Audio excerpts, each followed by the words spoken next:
Warrant Officer Chu descended from the clouds, his heart firm and eyes scanning for targets in the chaos below, unaware that the Baymardian forces were about to face a brutal trap.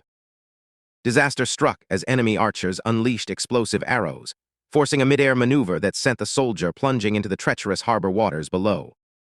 Beneath the surface, salty water seared the open wound on his shoulder, while the scent of blood drew dangerous sea creatures, pushing the officer to his absolute physical limit. Just as the darkness of death began to close in, a silhouette appeared in the murky depths, a comrade rushing to provide life-saving oxygen to the drowning officer. Aboard the deck, the pirate known as Hopkins watched the Baymardian tactical assault, trying to decipher the secrets behind their bizarre, lethal weaponry. Lieutenant Adam maneuvered with practiced precision, his eyes locked on the prize. He was determined to bring the pirate captain in alive for questioning. The fearsome pirate Redbeard gripped the metal with brute strength, his eyes burning with a desperate hunger to taste the victory he felt slipping from his grasp. Despite his iron-fisted technique, the metal of the Baymardian fortress refused to yield, driving the pirate captain to the brink of insanity as he howled for a fair fight.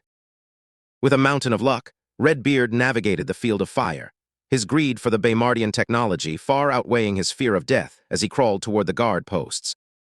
The supposed haven of the guard post stairways turned into an amusement park slide, sending the pirates tumbling onto the sand as the Baymardian trap sprung shut. Back at the palace, the monarch Landon Barn suffered the quiet torture of administrative paperwork, trapped by secretaries who wouldn't let him leave his desk for months. When the day ended, stolen moments in the palace garden with Lucy provided the only reprieve from the relentless pressure of governing a rapidly evolving empire. As the dawn broke, the tide shifted.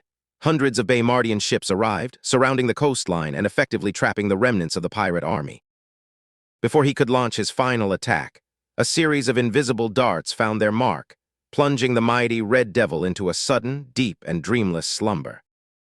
With the victory secured, the cleanup crews swarmed the district, documenting the aftermath while soldiers ensured that not a single shred of intelligence was lost. For the young engineer Carl, the day promised greatness. He had been selected for a special project in the lower region, a dream come true after years of study. Arriving at the station, Carl felt like a traveler entering a fantasy kingdom. The massive, clockwork-themed hub was the heart of Baymard's technological prowess. The moment of truth arrived as the recruits gathered, their confusion vanishing the instant they saw the monarch standing before a mysterious, spider-shaped structure. Landon held a simple fork high, challenging the minds of these future engineers to think beyond the limits of current steel and into the realm of advanced enhancement.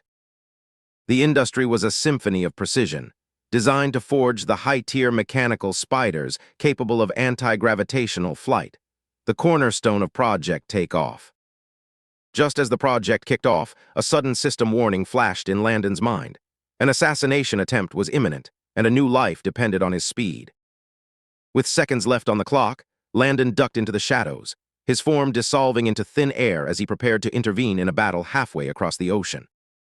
Caught in a deadly storm, the giants of Armenia had drifted into unknown waters, finding themselves hopelessly surrounded by the ruthless pirates of Morgany.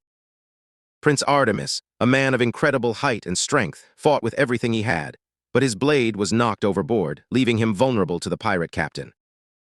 A burst of pink smoke signaled the arrival of a mysterious stranger, a man who claimed to be a fairy godmother while effortlessly disarming the attackers. Ignoring the confused shouts of the pirates, Landon secured the unconscious prince and drew a strange black object from his belt, leveling the playing field. The sound of modern thunder echoed across the ocean. With a single weapon, Landon dismantled the pirate blockade, silencing their arrogance in a hail of fire. Awakening to a different reality, the giant prince stared at the magazine, realization dawning upon him that the savior he sought had come not from the heavens, but from a place called Baymard.